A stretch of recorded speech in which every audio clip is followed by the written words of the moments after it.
happy to deliver this message on behalf of our Board of Directors and employees. We do not have a rate increase planned for 2015. We are anticipating less than a 1% increase in the cost of wholesale power. This is great news considering over the past 7 years, the cost of wholesale power per kilowatt hour sold has increased 70%.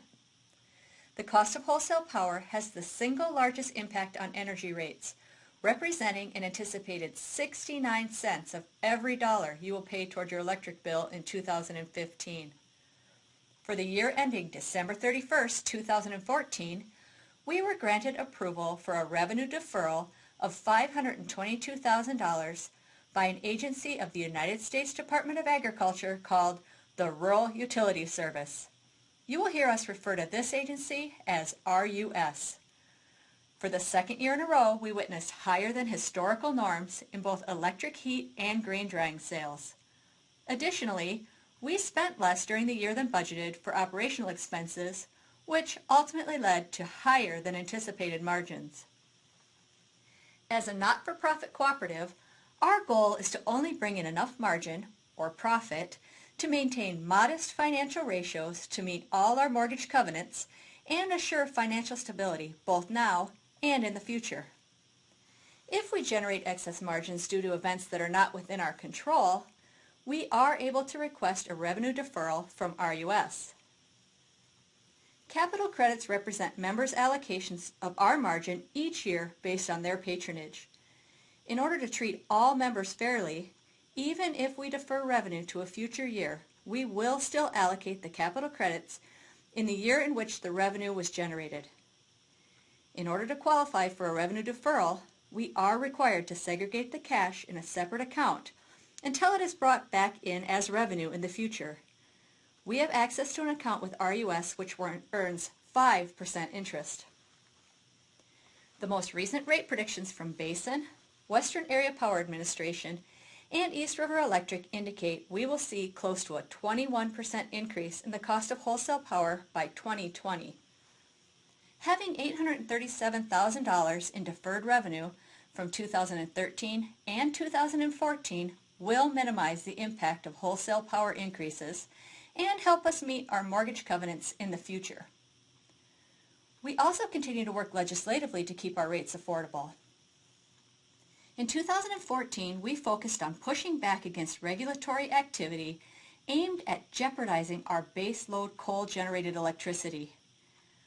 Renville-Sibley supports an all-of-the-above approach, which is a balanced energy portfolio that utilizes a variety of renewable energy options like hydro, wind, and solar, combined with traditional coal and natural gas generation to keep energy affordable for our members.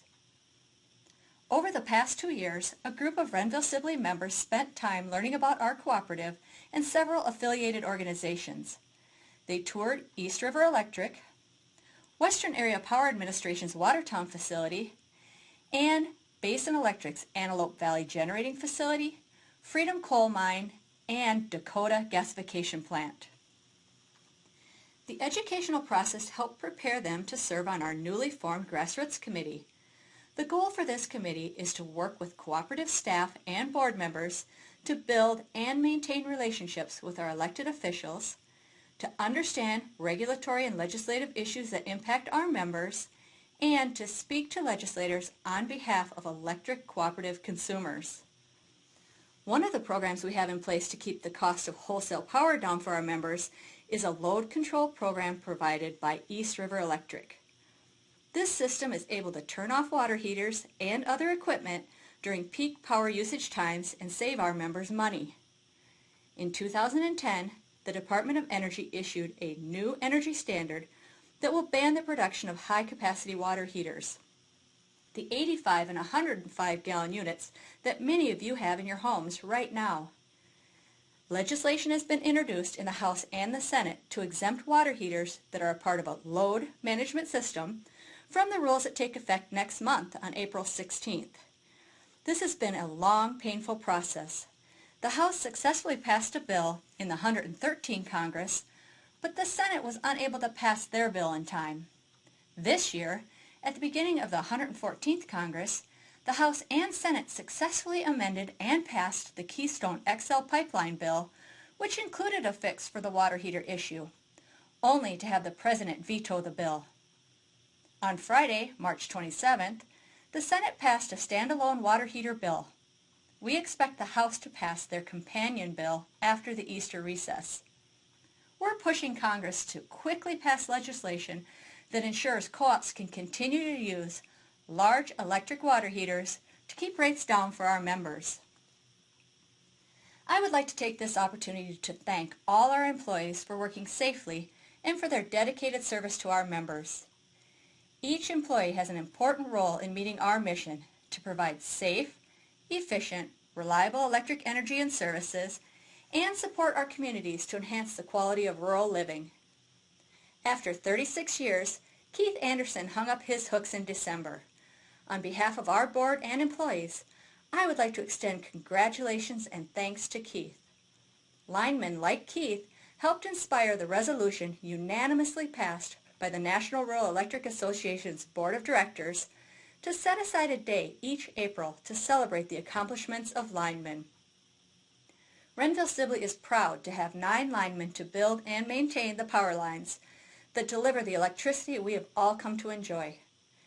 In addition, 2 supervisors are experienced journeymen and are available to assist should extra help be needed. All of our linemen grew up within a 50-mile radius of our cooperative, which means they are familiar with the area and personally know many of the members they serve. On Monday, April 13th, Renville-Sibley will join more than 800 electric cooperatives across the nation to honor the hard-working men and women who often work around the clock in challenging conditions to keep the lights on. Our linemen, as well as linemen from all across the nation, truly deserve this special day of recognition. On behalf of our Board of Directors, employees, and management staff, I would like to thank you for your patronage and support of our Renville-Sibley Cooperative. And thank you for taking time out of your busy schedule to watch this annual meeting presentation.